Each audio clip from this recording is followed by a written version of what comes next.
The rain had just stopped when Mara de los Reyes first met Daniel Cross. The hospital lights flickered against the wet pavement, and she stood beneath the entrance canopy, clutching her umbrella like a shield. She had finished another 12-hour shift, exhausted, makeup faded, hair pulled back in a loose bun. Daniel was there by coincidence, or so she thought, helping his elderly mother into a taxi. He smiled at her with the kind of warmth that made the world seem briefly safe again. Their first conversation lasted less than 2 minutes. He asked if she was all right walking to the bus stop alone at that hour. She told him she was used to it. He offered her a ride. She declined politely. But the next evening, he appeared again. Same spot, same timing, as if fate had repeated itself.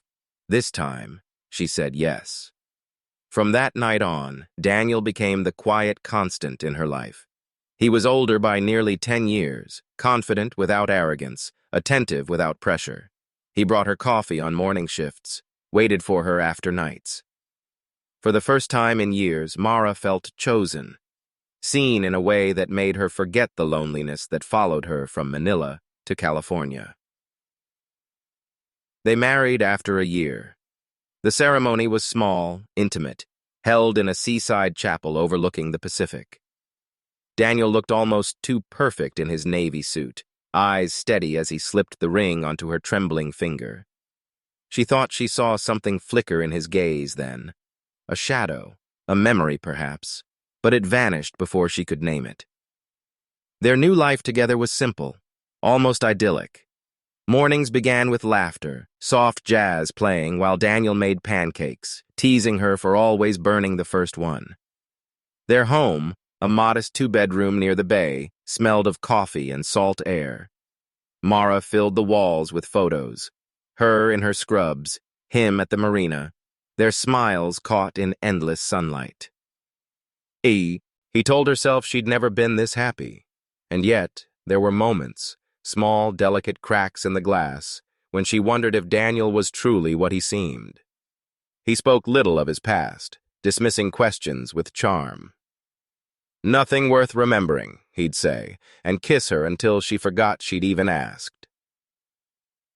One night, she woke to find him sitting at the edge of the bed, staring into the dark. His hands were clenched, shoulders tight, whispering a name she didn't recognize. When she touched him, he startled, eyes wide with something colder than fear. Then he smiled, almost too quickly.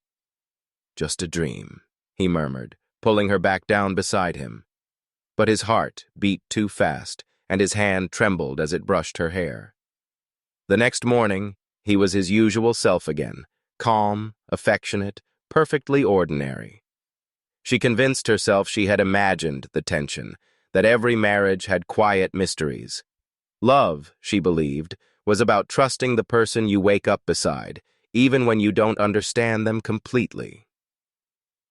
At work, her friends teased her for landing a man like him. "You're living a movie," they'd say, and she'd laugh, pretending it was true. But sometimes, when Daniel didn't know she was watching, she saw a different version of him. The one who stared too long at nothing, who checked the locks twice, who never answered unknown numbers. Still, she told herself it was all part of who he was, careful, protective, maybe even a little broken. People carry ghosts, she reasoned. Maybe she was his reason to heal. That night, as the fog rolled over the bay and the lights dimmed in their quiet house, Daniel kissed her forehead and whispered, "You make everything feel normal." It sounded like love, but to Mara, for the first time, it didn't quite feel like it. Mara woke to the sound of rain again, soft and persistent against the bedroom window. Daniel wasn't beside her. The clock read 3:27 a.m.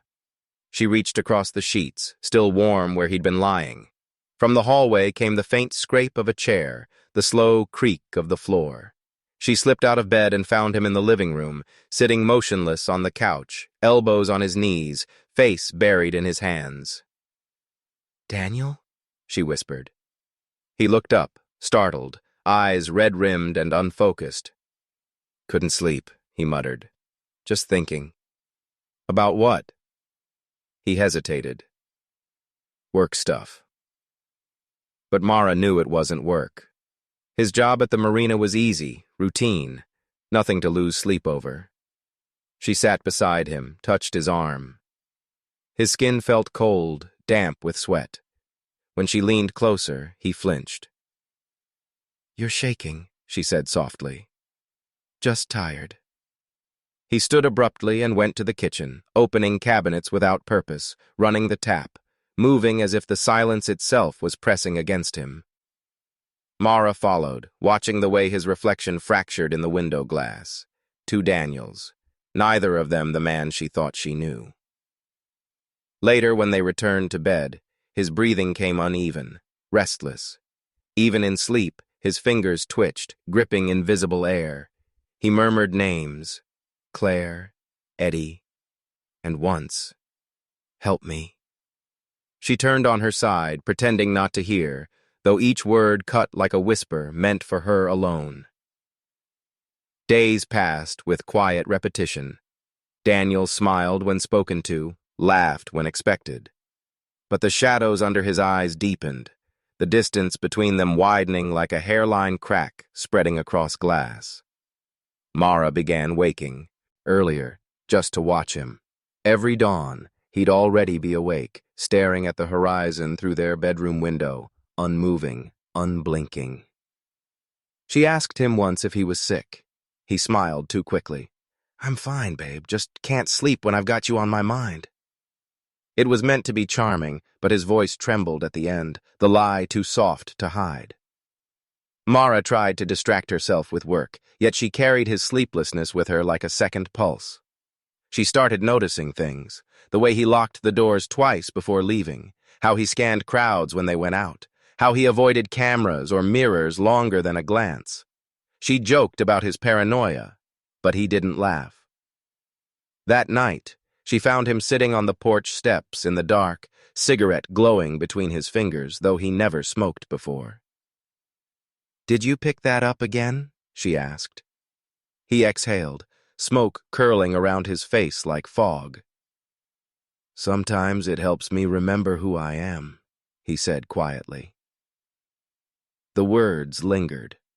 Remember who I am, as if he'd forgotten or wished to. He dropped the cigarette, crushed it underfoot, and turned to her with an expression she couldn't read. "You ever feel like you're living someone else's life?" Mara smiled uncertainly. "No. Why?" Daniel didn't answer. He kissed her forehead, murmured goodnight, and walked inside. She remained there, watching the thin smoke trail rise until it vanished into the mist. Sleep wouldn't come for her either. Every sound, the fridge hum, the wind outside, the faint floorboard creak, felt magnified. Somewhere inside the house, Daniel moved again, quietly, like a man afraid of being caught in his own home. When dawn came, she found him in the kitchen, staring at nothing, a half-empty cup of coffee cooling beside him. He smiled when he saw her. "Morning, beautiful." His tone was gentle, but his eyes were distant, unfocused, still trapped in whatever place. His dreams dragged him too. Mara forced a smile back, unaware that this was only the beginning. The first night she'd wake up and find him gone. The following morning felt like a dream she couldn't quite wake from. Mara moved through her shift at the hospital in a daze, replaying Daniel's sleepless eyes, his strange words, the ghostly names he mumbled at night. By noon, her friend and co-worker, Liza, nudged her at the nurse's station. "Earth to Mara," she teased, snapping her fingers. "You look like someone stole your soul." Mara forced a small laugh. "Just tired. Daniel's been having bad dreams again." Liza tilted her head. "Daniel Cross, right? The guy with the beard? He looks familiar. I swear I've seen him before." Mara frowned. "Where?" "I don't know." Liza shrugged. "Maybe on TV? He just has one of those faces." The thought lingered long after her shift ended. Mara brushed it off as coincidence, but something cold settled in her chest. As she walked through the parking lot, her phone buzzed. A message from Daniel. Be home soon. Don't wait up. He never texted like that before. When she reached home, the house was dark. The faint smell of cigarette smoke clung to the air, though Daniel had promised he'd quit. She wandered into his office, meaning only to open a window, but her eyes caught on a photo frame turned face down on the desk. She lifted it, an old picture of Daniel with a woman she didn't recognize. The edges were worn, as if handled too many times. The woman had light hair, a bright smile, her arms looped around his neck. The back of the photo bore 2 words, written in Daniel's sharp handwriting, "Forgive me." Mara's stomach tightened.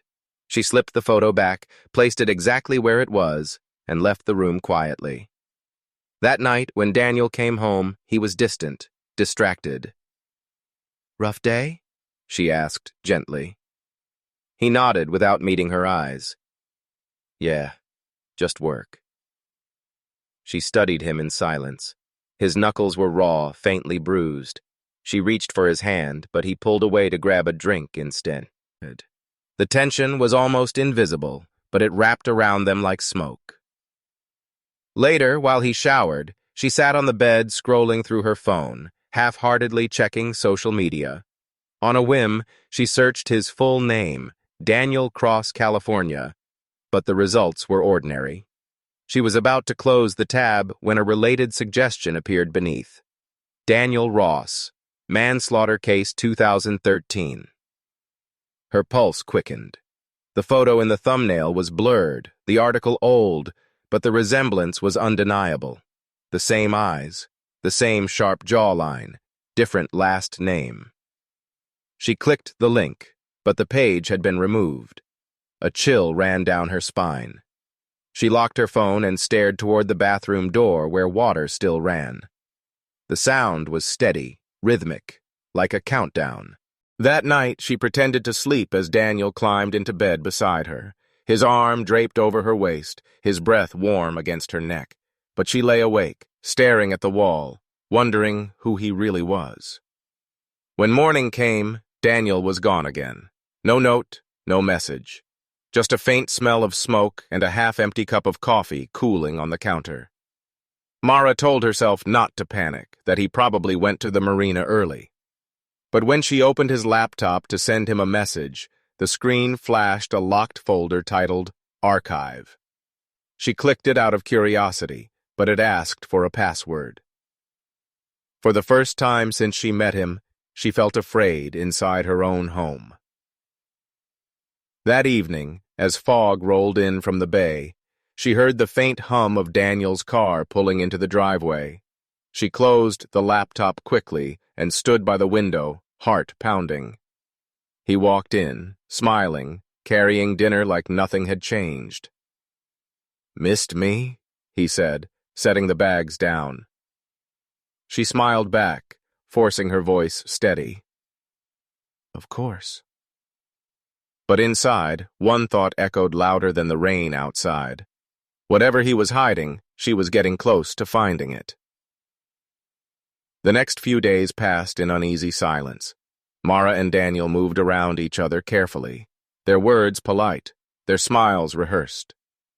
The tension between them was invisible to anyone else, but thick enough to choke her in the quiet moments. Every sound, the turn of his key, the click of his lighter, made her flinch. She told herself she was overthinking, yet her body knew something her mind refused to name. That Sunday morning, Daniel left early for the marina. Mara watched his car disappear down the foggy street before stepping into his office again. The air inside was different, heavy, stale, faintly metallic. The blinds were half drawn, light slicing through the dust. She told herself she was only cleaning, yet her heart pounded like she'd all read. Di crossed a line. On the desk sat his laptop, the same one with the locked folder she couldn't open. She dusted around it, glancing at the drawer beneath. It was slightly ajar the other day, now closed tight. She knelt and pulled at the handle, but it wouldn't budge. Locked. Her breath hitched. Why would Daniel lock a drawer in his own house? She searched for the key, checking under papers, inside books, in the pencil cup. Nothing. Then she remembered the small brass key she'd once seen on his keychain, the one he never used but always carried. The thought made her stomach turn. She sat back on her heels, staring at the drawer as if it might open on its own. From the living room, the clock ticked softly. She heard her own heartbeat in its rhythm. "You shouldn't be doing this," she told herself. "But you already started." She leaned closer, noticing faint scratches around the keyhole, as though it had been forced open before. The sight chilled her. She pressed her ear against the wood, absurdly hoping to hear something from within, papers rustling, a hidden truth whispering through the grain. But there was only silence. When Daniel returned that evening, she tried to act normal. He kissed her cheek, smelled of salt and gasoline. "You okay?" he asked, voice light but eyes observant. "Just tired," she said, turning away before he could study her expression. At dinner, he seemed calm, but his hand lingered near his pocket where the brass key hung from his chain. She couldn't look at it without feeling watched. Each clink of metal made her heart stutter. Later, while folding laundry, she found something else, an old marina invoice with a strange name scrawled at the bottom. E. Rowan. The handwriting didn't look like Daniel's. She slipped the paper into her pocket before he entered the room. That night, she dreamed of the locked drawer, how it opened slowly to reveal not documents, but a heartbeat pulsing inside. She woke in a sweat, Daniel's arm draped across her chest, his breath shallow against her skin. His fingers twitched as if gripping something invisible. In the morning, she asked casually, "What's in that desk drawer of yours?" Daniel froze mid-sip of coffee. "What drawer?" "The one that's locked." His gaze sharpened. "Why were you in my office?" Her throat tightened. "I wasn't snooping. I was cleaning." He set his cup down too hard. "Mara, don't go through my things." The words weren't loud, but the warning underneath them was. He stood, kissed her forehead with mechanical gentleness, then walked out without looking back. Mara sat there long after the door closed, staring at the steam rising from his abandoned cup. The smell of coffee felt bitter, like the aftertaste of fear. When she finally rose, she whispered to herself, "Whatever's in that drawer, it's the reason he never sleeps." Outside, rain began to fall again, slow, steady, unrelenting. And for the first time, she wondered if love had blinded her, or if it was leading her exactly where she wasn't meant to go. The morning after their argument, Mara woke to the sound of the front door closing. Daniel had already left. The house felt colder without him, but not in a way that made her miss him. It was the cold of uncertainty, of something unseen watching from the corners. The locked drawer, the strange name on the invoice, his restless nights, each piece sat heavy in her mind like fragments of a broken mirror. She moved through the house quietly, noticing that thing she'd never paid attention to before. A faint scratch near the doorframe, a dent on the hallway wall, a missing photograph from the gallery she'd arranged after their wedding. Small, insignificant things that shouldn't have mattered. Yet, they did. They whispered of another presence, something secret and deliberate. By noon, she found herself sitting on the couch with her phone, scrolling through Daniel's social media. His accounts were clean, minimal. No posts before the past 2 years, no family photos, no old friends, as if he'd appeared in the world the day they met. She searched again, this time for the name written on the marina invoice, E. Rowan. The search yielded little, but one result caught her eye. An old article about a boat accident 5 years ago. The victim's name was Elliot Rowan. The photo accompanying it made her breath catch. Daniel stood in the background, blurred but unmistakable, wearing the same pendant he still wore now. Mara's hand trembled as she locked her phone. She told herself there had to be an explanation. Maybe he'd been a witness. Maybe it was just coincidence. But deep down, she already knew the truth was darker. That evening, Daniel returned early, smiling too easily. "You didn't call today," he said, hanging his jacket. "I was busy," she replied. "With what?" "Just work." He studied her a moment longer than necessary, then nodded and walked to the kitchen. The smell of cigarette smoke clung faintly to him again. She hadn't seen him smoke in days. Mara watched as he cooked, humming softly under his breath. The normalcy of it felt wrong. Every movement seemed rehearsed, mechanical. She realized then that she no longer recognized the man in front of her, the curve of his shoulders, the way he glanced over his shoulder too often, how his smile never reached his eyes. Later that night, she pretended to sleep again. Through the sliver of her eyelids, she saw Daniel stand and walk toward the window, phone pressed to his ear. "Yeah," he whispered. "She doesn't know. Not yet." Mara's heart froze. The voice on the other end was muffled, low, but the tone, urgent, fearful, made him whisper faster. "She found the invoice," he said. "I'll handle it." He turned, and she shut her eyes just in time. The bed dipped as he lay down beside her. For hours, she kept her breathing slow, fighting the panic crawling under her skin. When she finally drifted into shallow sleep, she dreamed of waves crashing over a boat, of a man's hand reaching through the dark, and Daniel's voice saying, "Forgive me." The next morning, he acted as though nothing happened. He kissed her goodbye, the same gentle routine, the same soft smile. But when she looked at him, she saw a stranger, a man whose warmth was only a performance. When he left, she locked the door behind him, her hands trembling. She went into his office again, staring at the locked drawer. This time, she didn't hesitate. She needed answers, even if they destroyed her. As she knelt beside the desk, the faint hum of his car pulling away echoed in her ears. He could still hear his words. "I'll handle it." Her reflection in the desk's polished surface looked pale, frightened, and determined. "I'm done pretending," she whispered. Her fingers reached for the drawer handle one more time. The metal was cold against her skin. Somewhere outside, thunder rolled, low and distant, the sound of a secret about to break open. Mara waited until the sound of Daniel's car faded completely before she moved. Her heart thudded so loudly it almost drowned out the rain. The key. She needed the key.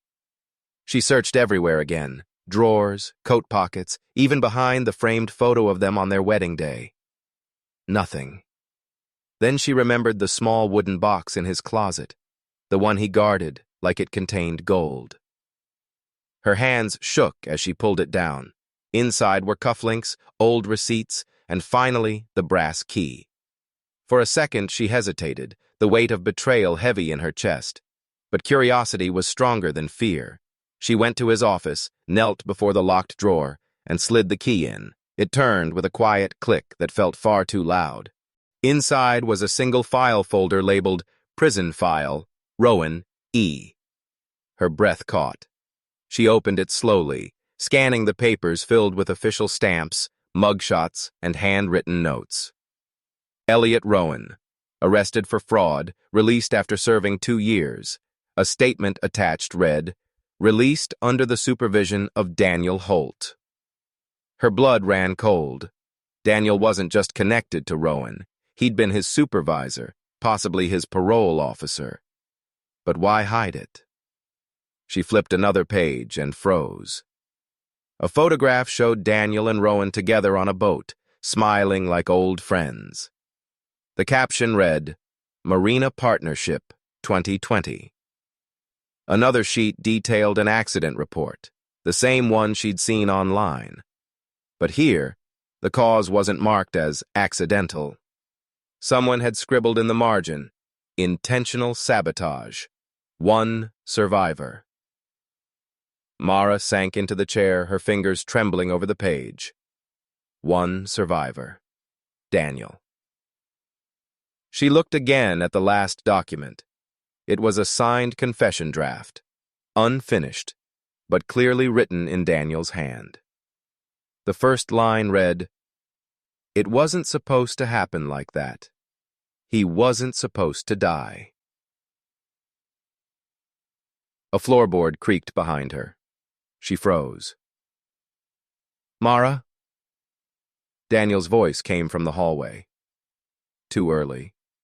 He wasn't supposed to be home yet. Panic surged through her. She stuffed the papers back into the folder, slammed the drawer shut, and pocketed the key.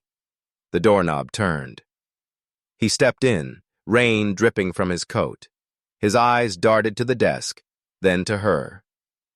"What are you doing in here?" She forced a smile. "Just cleaning again." He stared at her, silent, unreadable. The silence stretched until it hurt. Then he smiled faintly, but the warmth didn't reach his eyes. "You clean a lot lately." "I guess I do," she whispered. He nodded slowly, then brushed past her, his hand resting for a moment on the drawer. "This one doesn't need cleaning," he said softly. Mara's throat went due. "I know." When he left the room, she exhaled shakily and slipped the folder under her sweater. She had to see what else was in it, somewhere safe, somewhere he couldn't follow. That night, she waited until he fell asleep. His breathing was steady, too steady. She slid out of bed, careful not to wake him, and went into the hallway with the folder. In the dim light, she flipped to the last page she hadn't read. A printed letter from a correctional officer. "Mr. Holt, as per your request, inmate Elliot Rowan's personal effects remain unclaimed. They include photographs, a ring, and a set of keys. Should we dispose of them?" At the bottom, Daniel had written, "Keep them for now. I'll come get what's mine." Mara pressed a hand to her mouth. "What's mine?" The words twisted in her head. A noise came from behind her, soft footsteps. She turned. Daniel stood in the doorway, eyes dark, face unreadable. "Couldn't sleep?" he asked quietly. Mara's fingers clutched the file tighter. "No," she said. "I couldn't." He took a step closer, rain still glistening in his hair. "Then maybe it's time we stop pretending." The words hit her like a blade. The truth was no longer hidden. It was standing right in front of her, breathing the same air. Outside, the storm broke in full, thunder echoing through the house. And in that instant, Mara realized the man she loved had never been who she thought he was. The night after Mara's discovery stretched endlessly. Sleep refused to come, replaced by the echo of Daniel's words. "Maybe it's time we stop pretending." They replayed in her head like a warning. When morning light crept through the blinds, Daniel was gone again, leaving behind only the faint scent of his cologne and a note. "Out early. Don't wait for me." She sat at the kitchen table, the prison file spread before her. Her hands trembled as she reread every page, trying to connect the dots. Elliot Rowan, Daniel's old friend, business partner, and, apparently, convict. The accident report, the letter about unclaimed belongings. None of it made sense unless Daniel had something to hide. Mara needed answers, real ones. She grabbed her phone and dialed the number listed on the correctional letter. After a few rings, a tired male voice answered. "Northbridge Correctional, Records Division." "Hi, I'm calling about a former inmate, Elliot Rowan. I just need some background information." There was a pause. "And who's asking?" I'm his family. His cousin." The man sighed. "Hold, please." The line clicked and went silent for almost a minute. When he returned, his tone had changed. "Elliot Rowan died 2 years ago. Car explosion. Only one other man involved. Daniel Holt. You said your family?" Mara's throat tightened. "No. Thank you." She hung up before he could ask more. Her world tilted. Daniel had been there when Elliot died. That was the same year they met. A thought clawed its way through her mind. What if their meeting wasn't a coincidence? The front door creaked open. Panic seized her. She swept the papers into the folder and shoved it under the couch. Daniel stepped inside, damp from the rain, his eyes heavy but calm. "You're up early." "I couldn't sleep," she said carefully. He smiled faintly. "You worry too much, Mara. You always have." He poured himself coffee, watching her over the rim of the mug. "You're not thinking about leaving, are you?" Her heart skipped. "Why would I?" "Because you've been different," he said quietly. "Looking at me like you don't recognize me." She forced a smile. "You're imagining things." He leaned close, voice low. "I never imagine, Mara. I remember." Those words chilled her. She waited until he went upstairs, then grabbed her phone again. This time, she called the only person Daniel never mentioned anymore, Liza Rowan, Elliot's sister. A woman answered after several rings. "Hello?" "Hi, Liza. My name is Mara Holt. I think you knew my husband, Daniel." The line went dead silent.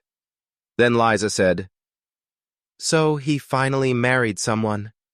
Her tone dripped with disgust. "Do you even know who he is?"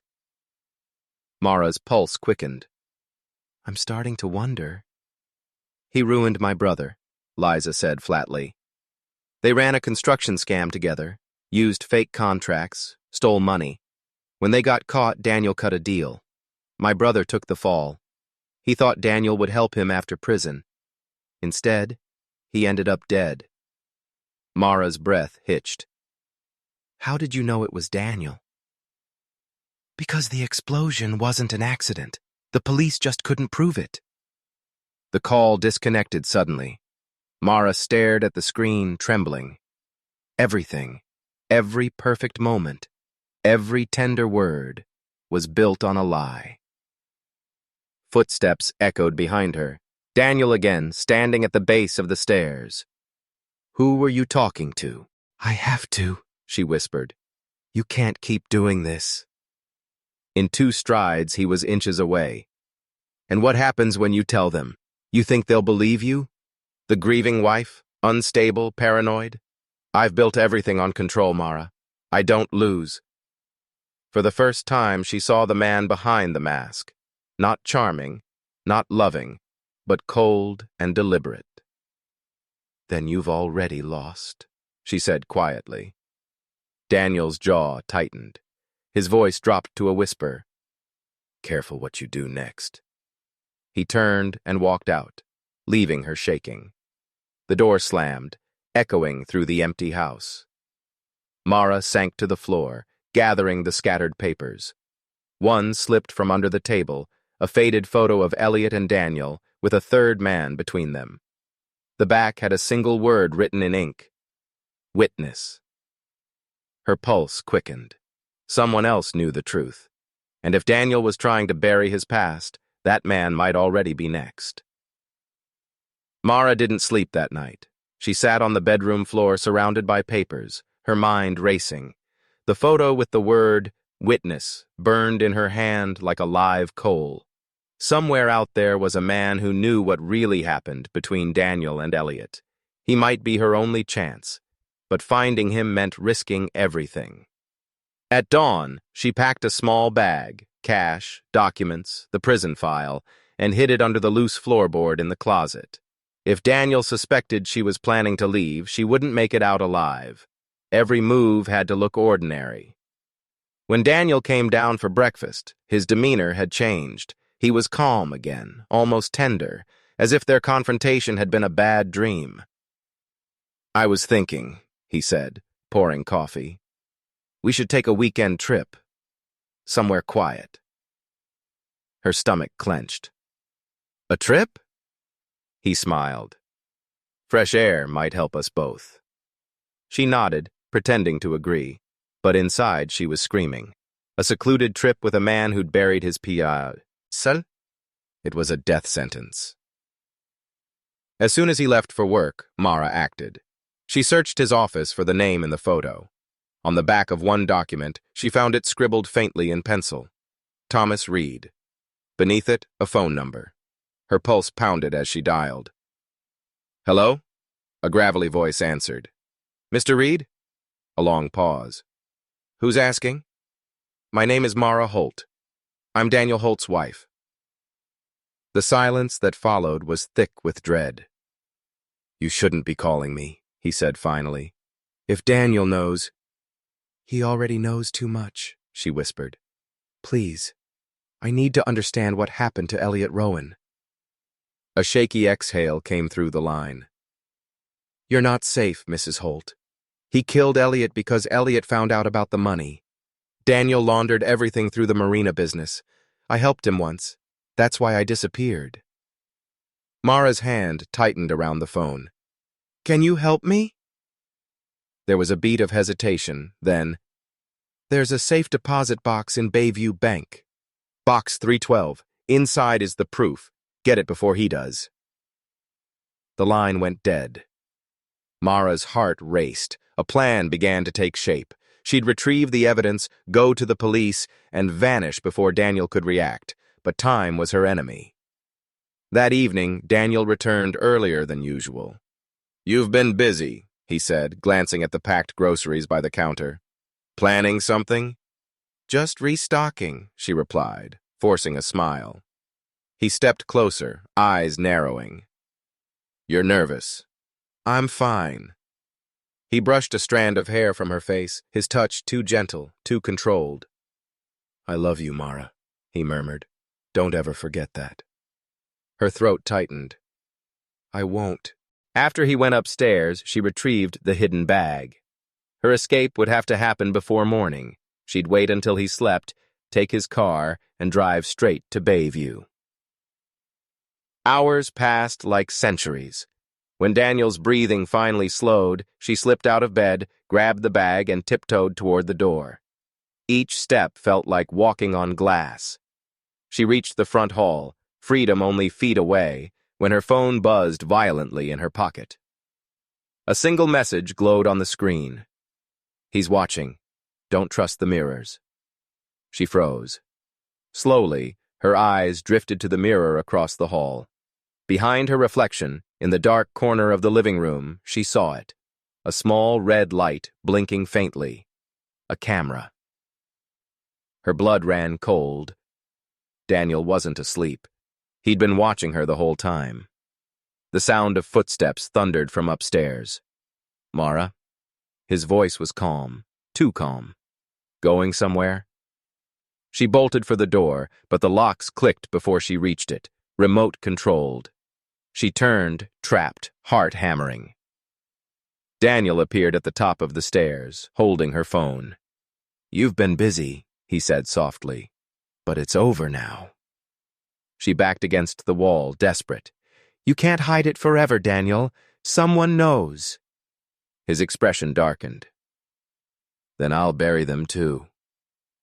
The rain outside began again, drumming against the windows like a warning. Mara's only way out now wasn't through the door. It was through whatever truth Thomas Reed had left behind. And she would get to it, even if it killed her.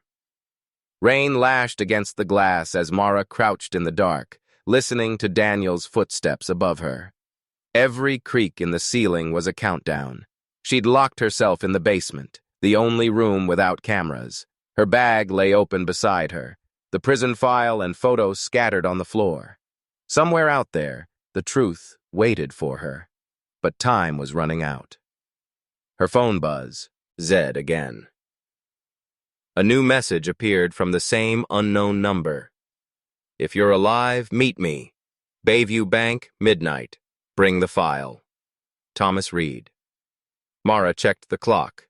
11:03 p.m., less than an hour. But Daniel was awake, and the locks were still controlled by his phone. She needed a way out. She glanced toward the small basement window, barely wide enough to squeeze through. She climbed onto a crate, pushing it open. Rain poured in, cold and relentless. She shoved her bag through, then herself, scraping her arm on the frame. When her feet hit the wet ground outside, she ran. The night was alive with thunder and fear. Every shadow felt like it was watching her. She reached the end of the driveway just as headlights flared behind her. Daniel's car. He must have seen the window. Mara sprinted through the backwoods, her shoes sinking into the mud, branches clawing at her face. The rain drowned everything except her heartbeat. Finally, she stumbled onto the main road and waved frantically at the approaching lights of a passing truck. The driver, a middle-aged man, slowed down. "You okay, lady?" "Please, just take me to Bayview Bank," she gasped. "Now." He hesitated, but one look at her drenched and trembling face convinced him. "Get in." They drove in tense silence. Mara clutched the folder like a lifeline, watching every car behind them. When they finally stopped outside the darkened bank, the driver muttered, "You sure you'll be all right?" She nodded. "Thank you." The rain softened to a drizzle as she ran up the steps. Thomas Reed was waiting under the awning, his face hidden beneath a hood. He looked older than his voice, haunted, nervous. "You actually made it," he said. "Daniel's coming," Mara panted. "We don't have much time." Reed unlocked the bank door with a trembling hand. "Everything's in the deposit box. Proof he framed Elliot, proof of the accounts he used. Enough to end him." Inside, the flickering fluorescent lights cast long, eerie shadows. They reached the safe deposit vault. Reed's hands shook as he opened box 312. Inside was a small black flash drive and a single photograph, Daniel and Elliot standing beside a briefcase full of cash. In the corner of the image, Reed himself. "He made me take that picture," Reed said quietly. "Said if anyone talked, he'd kill us both. When Elliot found out about the offshore accounts, Daniel blew up the boat." Mara's eyes widened. "You mean it wasn't an accident?" Reed nodded grimly. "And now he's cleaning up the mess." A loud crash echoed from the front of the bank, the sound of breaking glass. Mara's heart leapt. "He's here." Reed shoved the flash drive into her hand. "Go through the back exit. Don't stop. That's everything you need." "What about you?" He gave a hollow smile. "I've been running for 2 years. Maybe it's time I stopped." Before she could argue, Daniel's voice boomed through the hall. "Mara!" Reed pushed her toward the back door. "Go." Mara turned and fled down the narrow corridor. Behind her came the echo of footsteps, 2 sets, then 1, then a gunshot that split the air. She stumbled through the exit into the rain, clutching the flash drive to her chest. Her breath came in ragged gasps. The night around her felt alive, trembling with truth and death. In the distance, sirens wailed faintly. Someone had called the police. She didn't know who was still alive inside that bank. But she knew one thing. The game was finally over. Or so she thought. Her phone buzzed once more. A new message appeared, this time from Daniel's number. "You should have stayed. Now it's your turn to confess." Mara stared at the screen, her reflection trembling in the rain. The night wasn't over yet. It was only beginning. Mara ran until her lungs burned. The flash drive gripped so tightly, her knuckles turned white. City lights blurred through the rain, and every sound made her flinch. Behind her, the faint echo of sirens faded into the night, but Daniel's words didn't. "Now it's your turn to confess." She ducked into an alley, gasping for breath, pressing against the cold brick wall. Her clothes were soaked, her heart pounding like it wanted out of her chest. The truth was in her hands, proof of Daniel's crimes, but it felt like poison. Every piece of evidence came with blood attached. A police car sped past the end of the street. For a moment she thought of running toward it, handing over the flash drive, ending it all. But then she saw it.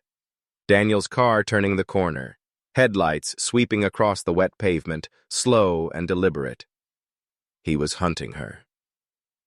Mara slipped through the back of a small cafe, startling the lone barista closing up for the night. "Please," she whispered. "I need your phone."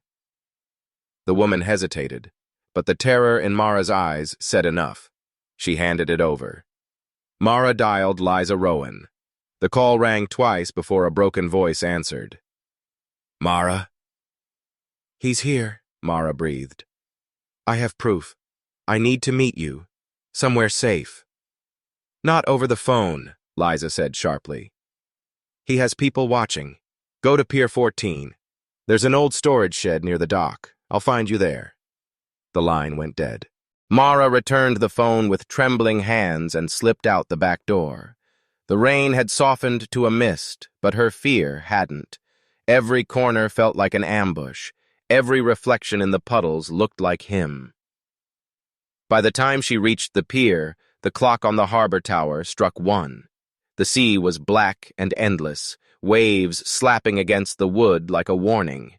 She found the shed easily. It was half collapsed, windows boarded, the air thick with salt and rot.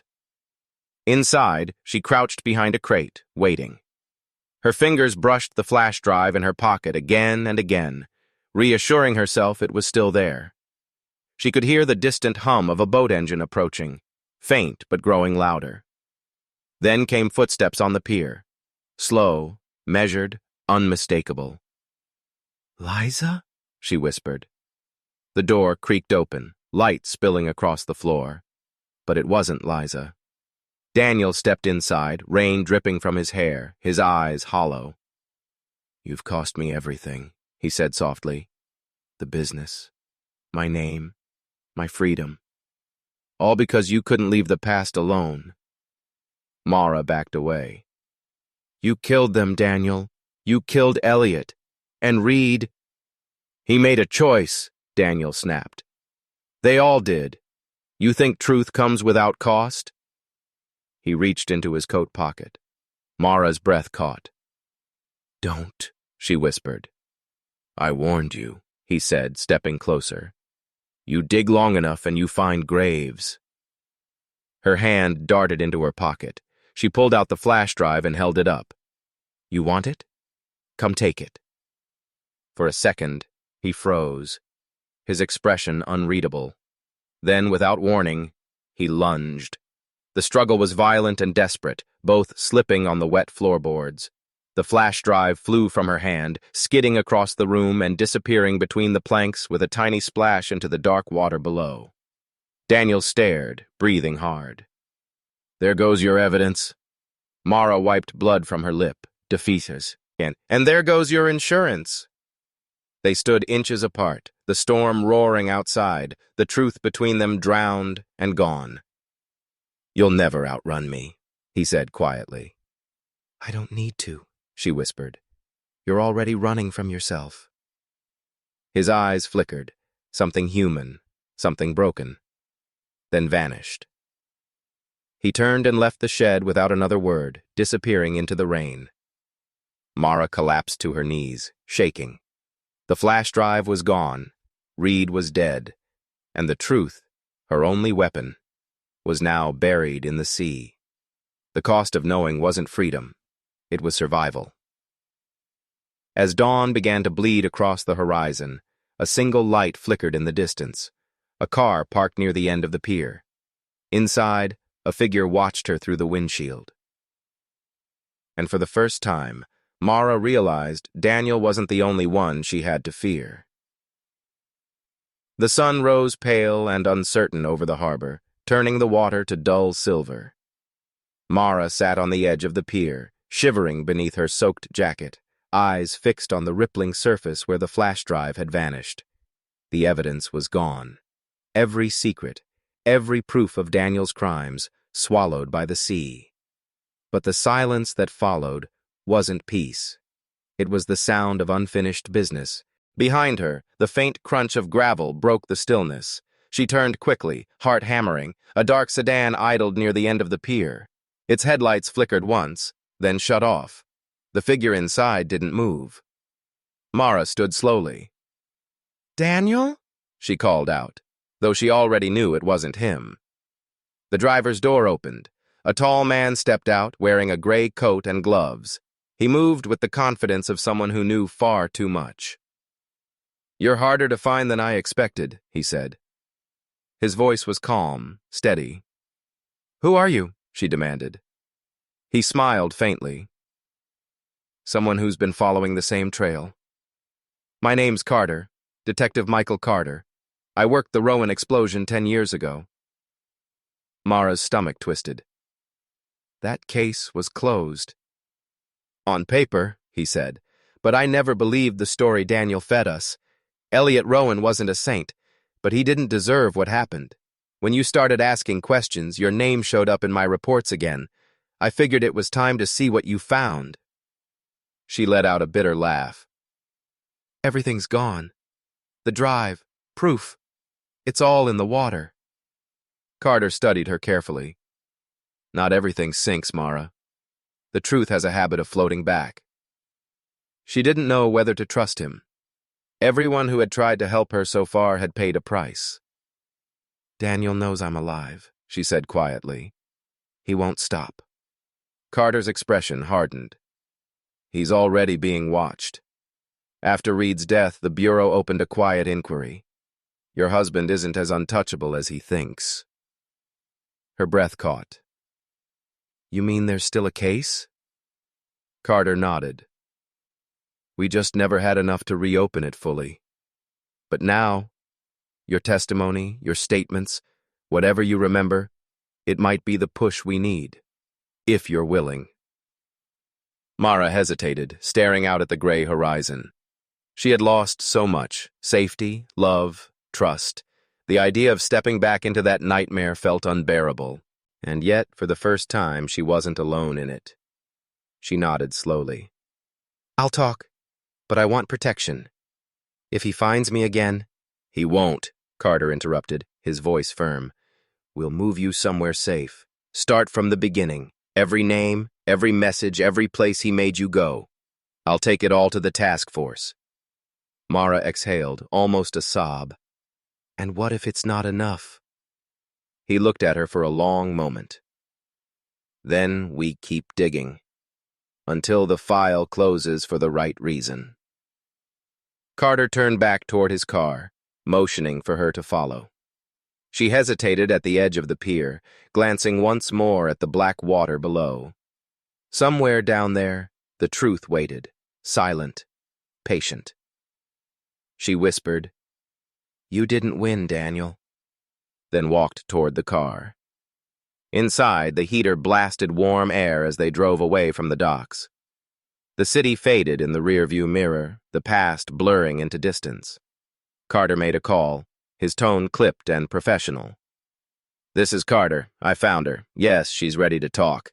Open a new folder under Rowan Case 47. He hung up and met her eyes briefly. "Once you start, there's no going back." "I already did," Mara said. "When I opened his drawer." Carter nodded, almost approving. "Then let's finish what he started." As the car disappeared into the early morning mist, the waves lapped softly against the pier. From beneath the planks, something small and metallic glinted once in the light before vanishing again. A flash drive caught between currents, drifting slowly toward the shore. The file wasn't closed. It had just begun to open itself again.